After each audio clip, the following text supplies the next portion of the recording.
குடும்பத்தோட நிலைமைய பாத்தியான்னு இங்க கொண்டு வந்து நிக்க வச்சிருச்சுன்னு. அழாதியம்மா. என்ன பிரச்சனை சொன்னாதானே தாய் தெரியும். அண்ணே என்னன்னு சொல்லாதானே தாய் ஏதாவது செய்ய முடியும். இப்படி சொல்லாம அழுதுட்டு இருந்தா. அண்ணே எனக்கு ஒண்ணும் புரியலண்ணே. ஆனா நாங்க எந்த தப்பும் பண்ணலண்ணே. ஆனா இல்லாத பழியெல்லாம் எங்க மேல போடுறாங்க. நானும் சரி என் குடும்பமும் சரி நாங்க தெரியாம கூட எந்த கஷ்டமும் அவனுக்கு கொடுக்கவே இல்லைன்னு. அண்ணே சாமி சத்தியமா நாங்க எந்த தப்பும் பண்ணலன்னு. அக்காவை கொடுமைப்படுத்துறோம் வரதட்சணை கேட்டோன்னு என்னென்னமோ சொல்லி கம்ப்ளைண்ட் கொடுத்திருக்காங்க. அப்பா அரசி சின்ன பொண்ணுப்பா, அவ மேலதான் இதுக்குப்பா கம்ப்ளைண்ட் கொடுக்கணும். போலீஸ் என்ன சொல்றாங்க? விசாரிக்கணும்னு சொன்னாங்க. ஆனா இன்னும் எதுவும் பண்ணல. இருங்க, நான் பேசிட்டு வரேன். நான் இன்ஸ்பெக்டர் பாக்க. மேடம் பிஸியா இருக்காங்க. வணிகர் சங்க பொருளாளர் முத்துவேல் பாக்கணும்னு சொன்னாருன்னு சொல்லு. மேடம் இன்ஃபார்ம் பண்ணு. மேடம் உங்களை வர சொன்னாங்க. நீங்க யாரு? சரிப்பா. உட்காருங்க. வணக்கம். வணக்கம். வாங்க சொல்லுங்க. என் பேர் முத்துவேல். வணிகர் சங்கத்துல நான் பொருளாளரா இருக்கு. இது என் தம்பி சக்திவேல். வணக்கம் மேடம். என்ன விஷயமா வந்திருக்கீங்க சார்? மேடம் விசாரணைக்கு கூட்டு வந்திருக்கீங்களா கோமதி? அவங்க எங்க தங்கச்சி தான். எதா இருந்தாலும் பெண்களை வீட்டுல விசாரிச்சா போதாதா ஸ்டேஷன் வரைக்கும் கூட்டு வரணும் மேடம். அதுவும் பொம்பளை பசங்க. சார் அவங்க மருமக வீட்ல இருந்து கம்ப்ளைண்ட் கொடுத்திருக்காங்க. இங்க பாருங்க, நீங்களே பாருங்க. இப்படி எல்லாம் நடக்கிறதுக்கு வாய்ப்பே இல்ல. அது விசாரிக்காம சொல்ல முடியாது சார். சரிங்க மேடம், சட்டுப்புட்டுன்னு விசாரிச்சால் பண்ணீங்கன்னா நல்லா இருக்கும். எம்புட்டு நேரம் பொம்பளை பிள்ளைங்க ஸ்டேஷன்ல உட்கார வச்சிருப்பீங்க. அந்த மாதிரி எல்லாம் விட முடியாது சார். டவுரி டொமஸ்டிக் வயலன்ஸ் எல்லாம் பெரிய விஷயம். சரிங்க மேடம், எம்புட்டு நாளைக்கு எங்க வீட்டு பிள்ளைங்க எங்கேயா உட்கார வச்சிருக்க போறீங்க? பாதிக்கப்பட்ட பொண்ணு கிட்ட ஸ்டேட்மெண்ட் வாங்கினதுக்கு அப்புறம் தான் எதுவா இருந்தாலும் முடிவு பண்ண முடியும். என்ன மேடம் சொல்றீங்க நீங்க? இங்க பாருங்க சார், உங்களுக்கு புரியாதது இல்ல. கூட்டிட்டு வந்தோடனே அவங்க மேல கேஸ் எல்லாம் எதுவும் போடல. நீங்க சொன்ன மாதிரி எல்லா கம்ப்ளைண்ட்டும் பொய்யா இருக்க பட்சத்துல அவங்க பயப்பட வேண்டிய அவசியமே இல்லையே. ஏன் சார், விசாரணை தானே பண்ண போறோம். கோஆபரேட் பண்ண சொல்லுங்க. நீங்களும் கொஞ்சம் கோஆபரேட் பண்ணுங்க. மேடம் நாங்க யாரும் பயப்படல. நைட் நேரத்துல லேடிஸ் இங்க இருக்க வேணாம்னு சொல்றோம், அவ்வளவுதான். எங்க கடமையை செய்ய விடுங்க. நீங்க கிளம்புங்க சார். Madam please. சொன்னா கொஞ்சம் கேளுங்க சார் ப்ளீஸ். அக்கா அழுதுகிட்டே இருந்தா உடம்பு சரியில்லாம போயிடும். சுடரு போ, குடிக்க தண்ணி எடுத்துட்டு வா. மயிலு நீ கவலையே படாத. விவாகரத்து நடக்காம இருக்க என்ன பண்ணணுமோ அதை பண்ணிட்டோம். இங்க பாரு, நாளைக்கே மாப்பிள்ளை விட்டு இருந்து வந்து கெஞ்சி உன்னை வீட்டுக்கு கூட்டிட்டு போயிருவாங்க பாரு. அப்பா குடுமா அப்படி என்னமா பண்ணனே? ஆமா எங்க போனீங்க ரெண்டு பேரும்? போலீஸ் ஸ்டேஷன் போயிருந்தோமா? போலீஸ் ஸ்டேஷனுக்கா? போலீஸ் ஸ்டேஷனுக்கு எதுக்குப்பா? எதுக்கு போனீங்க? உன் மாமியார் வீட்டுக்காரங்க மேல கம்ப்ளைண்ட் கொடுக்கத்த. என்னமா சொல்றீங்க? என்னப்பா இது? ஆமாடி, மொத்த குடும்பமும் இப்ப தேசத்துல தானே இருக்கு. உன்னை இந்த வீட்டுல வாழ வைக்கணும்ல. அக்காவை வாழ வைக்கிறதுக்கும் நீங்க போய் கம்ப்ளைண்ட் கொடுத்துட்டு வந்ததுக்கும் என்ன சம்பந்தம் இருக்குமா? நீங்க ஃபர்ஸ்ட் என்னென்ன கம்ப்ளைண்ட் கொடுத்தீங்க? மொத்த குடும்பமும் சேர்ந்துகிட்டு இவளை வரதட்சணை கேட்டு குடும்பப்படுத்தினாங்க. குடுக்கலைனதும் இவளை வீட்டை விட்டு துரத்தி இப்ப விவாகரத்து நோட்டீஸ் அனுப்பி இருக்காங்கன்னு கம்ப்ளைண்ட் கொடுத்துட்டு வந்திருக்கேன். நீங்க என்ன பண்ணி வச்சிருக்கீங்க? அப்பா என்னப்பா இதெல்லாம்? தப்பு பண்ணது நம்ம, அப்புறம் எப்படி அவங்க மேல கம்ப்ளைண்ட் கொடுப்பீங்க? அதுவும் தப்பான கம்ப்ளைண்ட். வரதட்சணைன்னு ஒரு வார்த்தை கூட அந்த வீட்டுல இருக்கிற யார் சொல்லி நான் கேட்டது கிடையாது. என்னை யாரும் கொடுமையே படுத்துறது இல்லையே. என்னமா பண்ணி வச்சிருக்க நீ? யோ நல்ல வேலையா, போலீஸ்காரங்க வர சொன்னதும் இவள அங்க வர வைக்காம இருந்தவன். இல்லைன்னா இங்க சொன்னதையும் அங்கேயும் சொல்லிருப்பா. ஆமாமா, அப்புறம் நம்மளையும் பிடிச்சு உள்ள போட்டுருப்பாங்கம்மா. ஐயோ அம்மா, ஏற்கனவே அவங்க நம்ம மேல கோவமா இருக்காங்க. இப்போ இன்னும் அவங்க கோவம் நம்ம மேல அதிகமாயிடும். ஓ மா, எல்லாம் போச்சுமா, எல்லாம் போச்சு. என்னமா பண்ணி வச்சுட்டு வந்திருக்கீங்க? ஏமா நீ நிஜமாவே எனக்கு அம்மா தானா? நிஜமாவே நீங்க எனக்கு நல்லது பண்றதாதான் இதெல்லாம் பண்ணிட்டு இருக்கீங்களா? இல்ல என் வாழ்க்கை இதோட முடிச்சு காட்டுறேன்னு யார்கிட்டயாவது சபதம் போட்டுட்டு வந்திருக்கீங்களா? என்னப்பா, நீங்க முதல்ல கிளம்புங்க. நீங்க உடனே ஸ்டேஷனுக்கு கிளம்புங்க. போங்க, போய் கொடுத்த கம்ப்ளைண்ட வாபஸ் வாங்கிட்டு வாங்க. போங்கம்மா, போமாப்பா. என்ன பண்ணிக்கிறீங்க? கூட்டிட்டு போங்க. பாரு, கொஞ்சம் அமைதியா இருக்கிறியா? என்னமா பேசுற? அதெல்லாம் முடியாது. நீ உடனே கிளம்பி போ. அப்பா கூட்டிட்டு போங்க. யோ மயிலு, கொஞ்சம் அமைதியா இருந்து சொல்றேன்ல. அம்மா, நீ பண்றது ரொம்ப தப்புமா.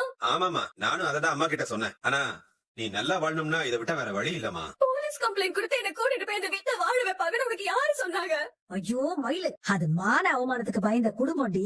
ஜெயிலுக்கு போறதெல்லாம் அந்த குடும்பத்தால நினைச்சு கூட பார்க்க முடியாது. அது நடக்காம இருக்கணும்னா அவங்க நம்ம கிட்ட தான் வரணும். வந்து புகார வாபஸ் வாங்குங்கன்னு சொல்லுவாங்க. அப்படி சொல்லும்போது நீ விவாகரத்து நோட்டீஸ வாபஸ் வாங்கு, நாங்க போலீஸ்ல கொடுத்த புகார வாபஸ் வாங்குறோம்னு சொல்லுவோம். அப்புறம் பிரச்சனை முடிஞ்சிரும்.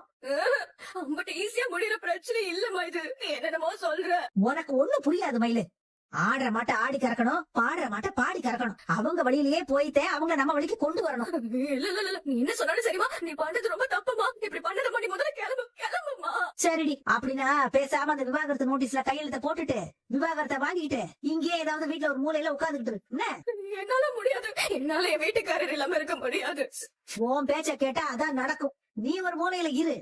அக்காவை வாழா வெட்டியா வீட்டுல வச்சிருந்தா உன் தங்கச்சிக்கு கல்யாணமே நடக்காது. இவ இங்க ஒரு மூலையில உட்காரட்டும். உங்க ரெண்டு பேரையும் நினைச்சு கவலைப்பட்டு நானும் உங்க அப்பாவும் இருக்கிற 2 மூலையில தனித்தனியா உட்காந்துக்கிறோம் போதுமா? மா நான் சொல்றது கொஞ்சம் கேளுமா. ஏற்கனவே நம்ம போய் சொன்னதுதாம்மா அவங்க பிரச்சனை. இதுல இப்படி போய் கம்ப்ளைண்ட் கொடுக்கறதுல ரொம்ப தப்புமா. ஏண்டி அவங்க விவாகரத்து நோட்ஸ் அனுப்புனது மட்டும் சரியாடி? இல்லம்மா, நம்ம வேணா ஒரே ஒரு தடவை கடைசி அவங்க கிட்ட பேசி பாக்கலாமா? பேசுனா அவங்க தலைக்கு மேல ஏறுவாங்க, இன்னும் நம்மள அசிங்கப்படுத்தி துரத்துவாங்க. இல்ல, நீ என்ன சொன்னாலும் சரி, நீ பண்றது சரியா இல்ல. ஆமா, அப்படி பண்ண கூடாது. பாத்துட்டே இருக்கிறிய சொல்லையா? ஆமா மயில, அம்மா சொல்றது சரிதாம்மா. அக்கா நீ இவங்க சொல்ற பேச்செல்லாம் கேட்காத. உனக்கு என்ன கொஞ்ச நேரம் வாய் முட்டிரு. இங்க பாரு மயிலு, ஒழுங்கா நான் சொல்றத கேளு. கடைசியா நான் உங்ககிட்ட உனக்கு கேக்குறேன், உனக்கு உன் புருஷன் கூட வாழணுமா வேணாமா? வாழணும், வாழ்ந்துதான் ஆகணும். அப்ப நான் சொல்றத கேளு, இல்லைன்னா உன் விருப்பம். உன் புருஷன் விவாகரத்து கொடுப்பாரு, அதை வாங்கிட்டு நீ எங்கேயாச்சும் போயிரு. இனிமே உன்னை வச்சு பாக்குறதுக்கு என்னால முடியாதுப்பா. அம்மா என்னமா பேசிட்டு இருக்க நீ கொஞ்சம் அமைதியாருன்னு சொன்னல. இங்க பாரு மயிலு, நாங்க சொல்றத கேட்க முடியுமா முடியாதா? நான் இப்ப என்னதான் பண்ணணும்? ஸ்டேஷன்ல இருந்து வந்து உன்கிட்ட விசாரிப்பாங்க. ஆமா, என் புகுந்த வீட்டுல வரதட்சணை கேட்டு என்னைய கொடுமைப்படுத்தினாங்கன்னு நீ சொல்லணும். வரதட்சணை கொடுக்காததுனாலதான் என்னை வீட்டை விட்டு துரத்துனாங்கன்னு நீ சொல்லணும். இப்ப டைவர்ஸ் வேணும்னு என்னைய கேக்குறாங்கன்னு நீ சொல்லணும். ஏமா, நீ சொல்றதெல்லாம் சரியா வருமாமா?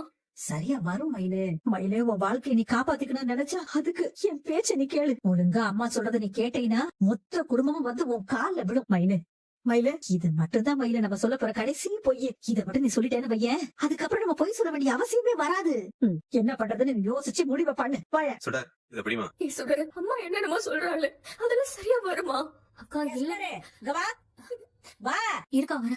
என்னமா அதுல இருக்கு பாரு. என்னங்க கொஞ்சம் மசாலா பூண்டு ஐட்டம் காலி ஆகுற மாதிரி இருக்கு. வியாபாரி கிட்ட பேசுறீங்களா? பேசுறேன். கொஞ்சம் முன்னாடி ஒரு ஷீட் அடிச்சு ஒரு ஷெட் மாதிரி போட்டுடலாமா? பொருள் எல்லாம் கொஞ்சம் வெளியில அடுக்கி வச்சுக்கலாம்ல. ஒரு 2 மாசம் போட்டுமே, அப்புறமா பாத்துக்கலாம். ஏய் வா குமாரு வா. குமாரு நீயும் ஒரு மாதிரி இருக்க. நடந்த விஷயம் எதுவுமே உங்களுக்கு தெரியாதா? எங்க அப்பா எதுவும் சொல்லலையா சித்தப்பா? என்ன விஷயம்டா? ஆத்தா என்கிட்ட எதுவும் சொல்லவே இல்லையே. எதிர்த்த வீட்டுல எதுவும் புது பிரச்சனையா? என்ன குமாரு? சரவணனோட வைஃப் வீட்டாளுங்க பூரா போலீஸ் ஸ்டேஷன்ல போய் கம்ப்ளைண்ட் கொடுத்துட்டாங்க சித்தப்பா. அத்தை வீட்டுல இருக்கிற மொத்த பேர் எல்லாரையும் போலீஸ் ஸ்டேஷன் கூட்டு போயிட்டாங்க. ஏய் என்னடா சொல்ற நீ? ஆமா சித்தப்பா. ஐயோ, நம்ம குடியவே கெடுத்து விட்டாங்களே. இருப்பா, நான் வரேன். ஏங்க, எங்க போறியா? என் அக்கா குடும்பத்தை ஸ்டேஷன் வரைக்கும் எழுதிட்டு போயிருக்காங்க. பாத்துட்டு என்னன்னா சும்மா இருக்க சொல்றியா? அதுக்காக இங்க கிளம்பி போயிருவீங்களா? பின்ன என்ன பண்ண சொல்ற? நீ தயவு செஞ்சு பேசாம இரு. சித்தப்பா இருங்க சித்தப்பா, நான் உங்களை வண்டியில கூட்டு போறேன். இல்ல, நான் பாத்துக்கிறேன், விடு. சித்தப்பா இருங்க சித்தப்பா. சித்தப்பா இவரெல்லாம் திருந்தவே மாட்டாரு குமாரு, திருந்தவே மாட்டாரு. இவரெல்லாம் தூக்கி வச்சு 4 மிதி மிதிச்சதா அடங்குவார் போல. ஆமா, பாண்டியன் அண்ணன் குடும்பத்துல ஒரு பிரச்சனைனா நீ சந்தோஷம் தானே படுவ? இப்ப என்ன புதுசா அவங்களுக்கு வக்காலத்து வாங்கி உங்க அப்பாவும் பெரியப்பாவும் பேச போயிருக்காங்க, நீ வேற எதையோ பறி கொடுத்த மாதிரி மூஞ்சி வச்சிருக்க. ஆம்பளைங்களை என்ன வேணாலும் பண்ணட்டும் சித்தி. ஸ்டேஷன்ல வச்சு நல்லவங்க லாடம் கட்டட்டும், எனக்கு அதை பத்தி சுத்தமா கவலை கிடையாது. ஆனா பொம்பளைங்களை எதுக்கு ஸ்டேஷன் கூட்டு போனோம்? அரசியல் ராஜி எல்லாம் என்ன பண்ணாங்க? ஓ, உனக்கு அந்த கவலையா? ராஜி உன் தங்கச்சி பாசம் இருக்கும், அரசி உன்னை ஏமாத்தினவ, கொஞ்ச நாள் உன் வாழ்க்கையில பூந்து விளையாடினவ. இல்ல சித்தி, அவங்கள பாக்குறதுக்கே ரொம்ப பாவமா இருக்கு. ஏதாவது பண்ணணும், எப்படியாவது ராஜியையும் அரசியையும் ஏன் அத்தையும் சேர்த்து வெளியே கொண்டு வரணும். அதான் அப்பாவும் பெரியப்பாவும் அவங்களெல்லாம் கொண்டு வந்துருவாங்க. இந்த குடும்பத்தை மட்டும் புரிஞ்சுக்கவே முடியலையே. எப்ப அடிச்சுக்கிறாங்க எப்ப சேர்ந்துக்கிறாங்கன்னு ஒரு முன்ன புரியல.